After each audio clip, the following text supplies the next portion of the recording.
Welcome to This Daring Adventure podcast, where we work on bridging the gap between where we are and where we want to be in order to live a bigger and bolder life. In this podcast, we will provide inspiration, tips, and skills you need to make your life the adventure you want it to be. Here's your host, mindset mentor, and life coach, Trista Gurton. Hey everybody, welcome back to This Daring Adventure. I am very happy to be here. Today, I wanted to talk a little bit about our brain, and in particular, the prefrontal cortex. I am not a neuroscientist. I'm not trained or have a degree in neuroscience, anything to do with the brain.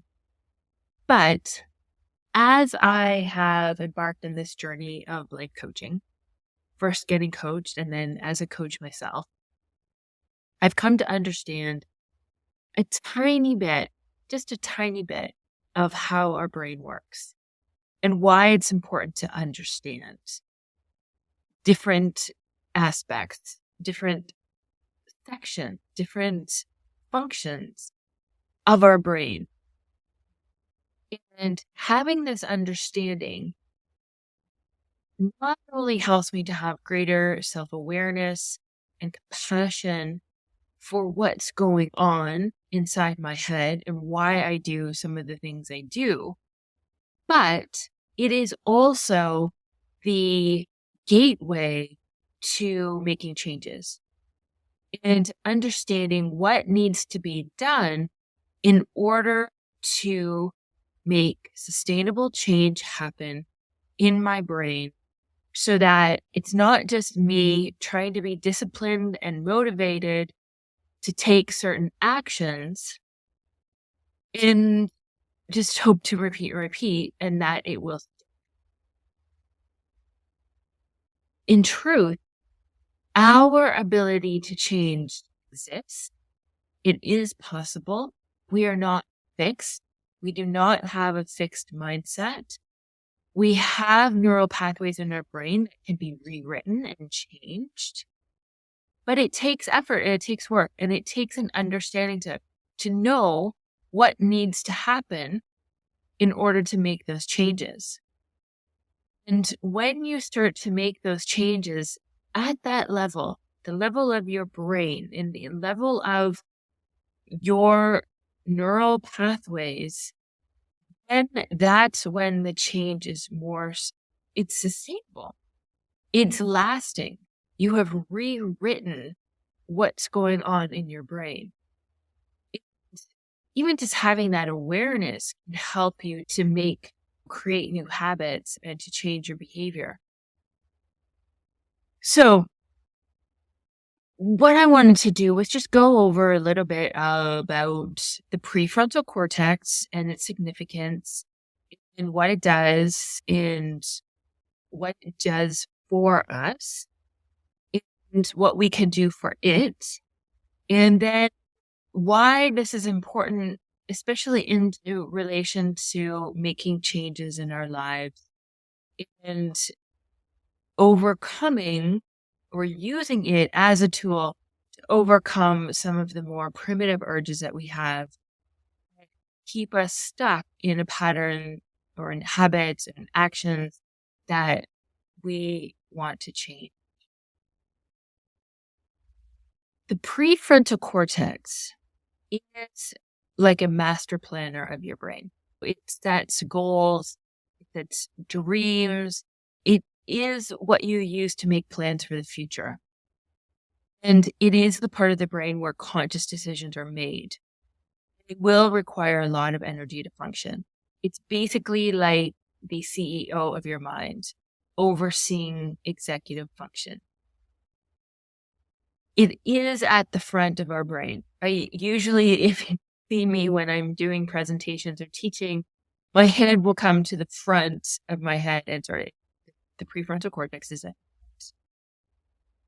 Now, we also have the primitive part of our brain. And some people refer to it as the survival part of our brain, the lizard part of our brain.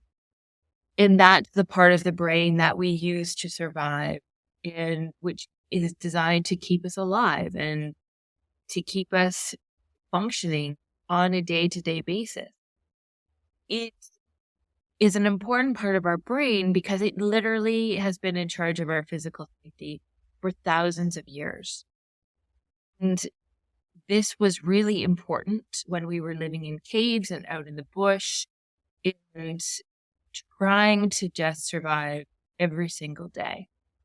Whether it was threats from a saber-toothed tiger or illness or some sort of danger, hunger, thirst, whatever it might be, it was functioning in a way that it was scanning for problems, defaulting to the negative, and basically using fear in order to keep us alive.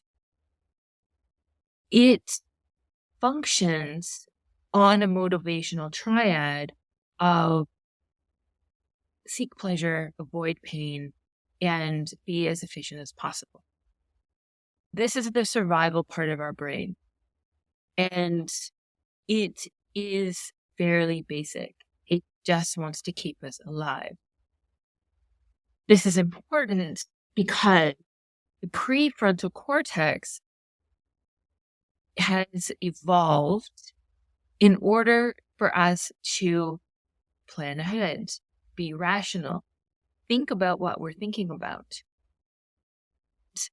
Well, we still have that primitive part of our brain, which is functioning exactly the same way that it did thousands of years ago.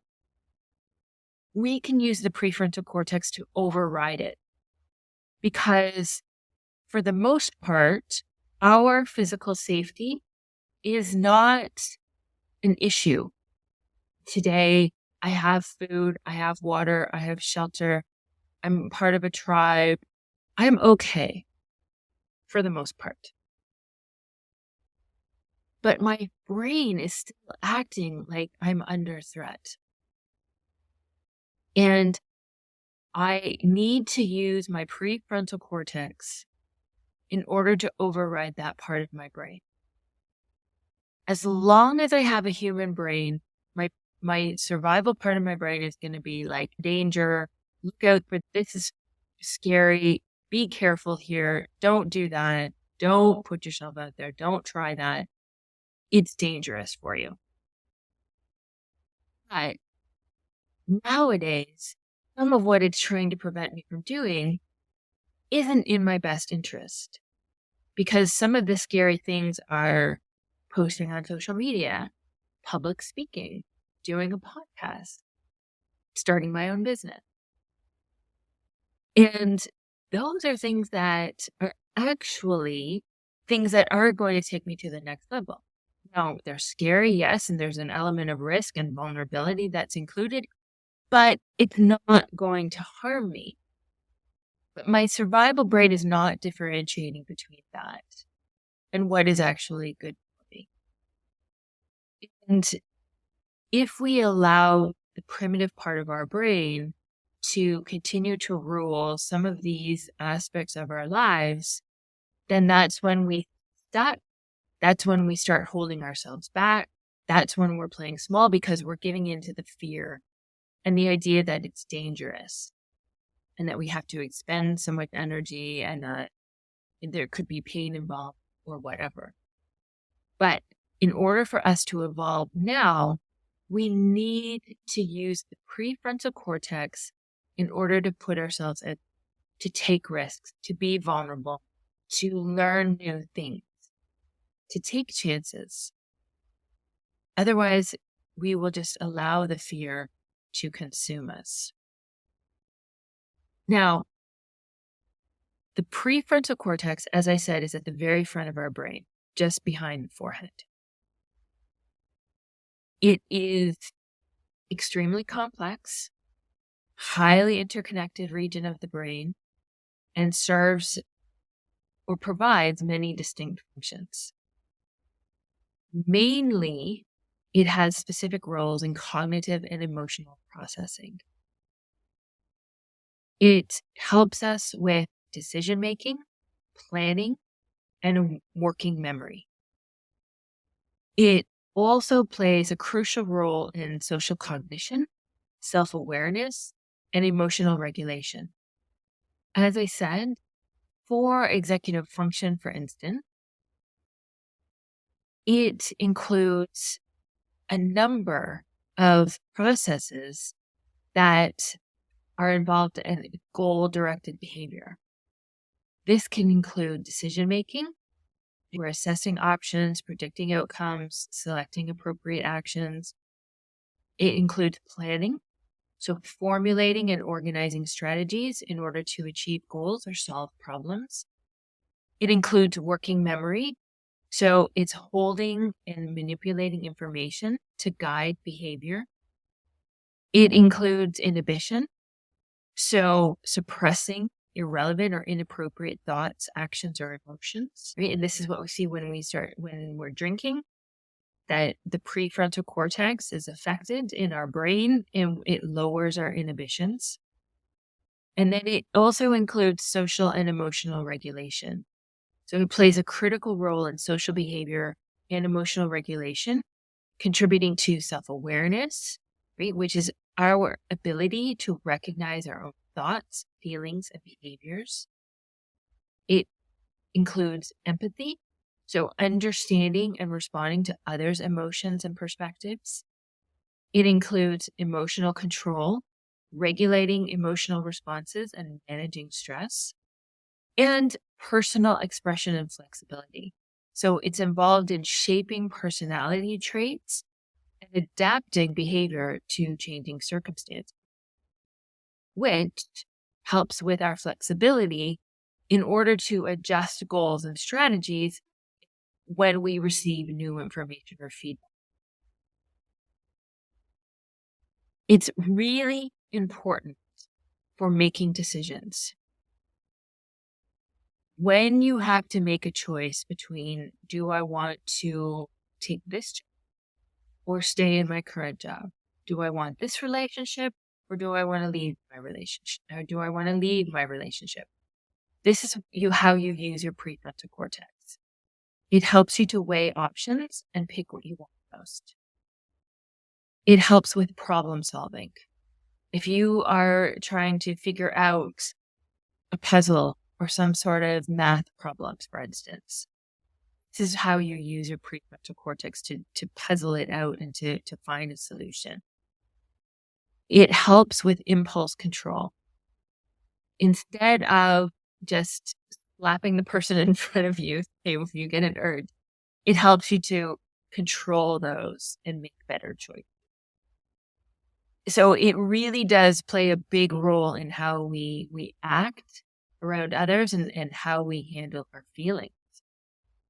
And this can include personality expression, but your personality is unique to you. And it is shaped by or within the prefrontal cortex. And it helps you to define how you show up in the world. It also helps to define social behavior. Your prefrontal cortex helps you to understand how to act and react in different social circumstances or situations. And it helps with emotional regulation. Our feelings can be overwhelming at times, but our prefrontal cortex will help us to manage our emotions regardless of how intense or powerful they are feeling. And the reason why, other than all those reasons, it's important to ensure that our prefrontal cortex is functioning well on a day-to-day basis. And it will act as a guide, helping us to plan every step of the way. So if you want to set a big goal for yourself, if you want to go to the next level, if you want to expand your life, you use your prefrontal cortex to set that goal. And it will help you to think about what you want to achieve. Then once you have that goal, it helps you to plan. It helps you to navigate how you will get there and guide you in what actions to take. It helps you to figure out the path there. It also helps with long-term objectives. Your prefrontal cortex is what you will use to remind yourself of your goal and help you to stay focused, even when things get difficult, even when you get frustrated, even when things aren't working out the way you thought they would. You use your prefrontal cortex in order to help you stick to your plan and to keep going until you achieve what it is you want to achieve. So using the prefrontal cortex is key. If you want to build a bigger life for yourself, this is the tool that you are going to use. And it is important to override that primitive part of your brain, because it's a primitive part of your brain that's going to say, it's easier to lie on the couch and watch Netflix. You don't have time for this. It's not working. Your life is good enough as it is. I'm too busy. Whatever it is that it offers you to try to get out of the risk, the vulnerability, and of doing the work. One of the key things is to make sure that you are taking care of your prefrontal cortex on a day-to-day basis. And this can include mindfulness practices. You can meditate or do body scans, go for walks, anything that helps you to take care, give you some space, get some calm into your life that just aids and enhances your prefrontal cortex function. It's also possible to do some cognitive challenges and brain training. This helps to strengthen and enhance the prefrontal cortex, stimulates it. And of course, when you're doing something demanding, when you're giving it something challenging, it's like taking your body to the gym, right? Like training your muscles, giving it heavy loads to do the work. The same thing happens with your prefrontal cortex. So engaging it in some challenging activities, learning a new language, doing puzzles, anything that has it challenged and having to learn and adapt. And of course, healthy lifestyle habits, exercise, sleep, diet will help you to support optimal brain function. I know Jim Quick does a lot of work. Dr. Daniel Amen does a lot of work on how you can really take care of your brain so that it is functioning in an optimal level. And this will help you to think clearly. If you're drinking alcohol, if you're not getting enough sleep, your brain isn't functioning. You can't think clearly. This is your prefrontal cortex. And so making sure that you take steps to take care of it will help you both in the short term, on a daily basis, and in the long term when you're planning and working to achieve goals in your life. Brain is very complex. And again, this is not meant to be a dissertation or a thesis on how it's functioning. This is very simplistic.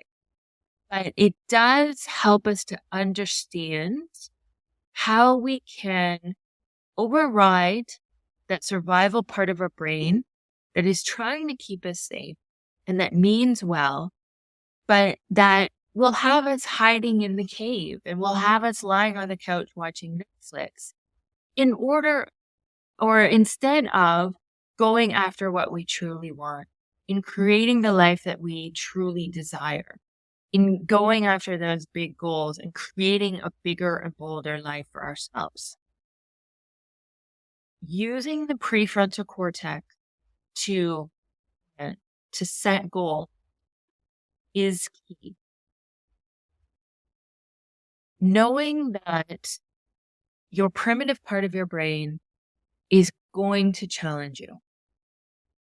And when you go to take action, when you make a plan, you decide tomorrow morning at 7 a.m., You're going to get up, you're going to go to the gym. And you need to develop this awareness and this understanding. Your primitive part of your brain at 7 a.m. is going to tell you that it is easier, it is warmer to stay in bed, to stay for another 10 minutes. It's not a problem. Or we can go to the gym later. Or tomorrow is a good day to start. This is what your primitive part of your brain will offer you. It will try to get out of doing the work. It will try to keep you as efficient as possible, which means low energy expenditure. It will also use fear. So the fear of failure, the fear of ridicule, of awkwardness, of vulnerability. It will use that because it sees it legitimately as a threat to your survival. Putting yourself out there, maybe saying something at work, maybe public speaking, coming up with a new idea, publishing a blog post, it sees as a threat because we are meant to be a part of the tribe.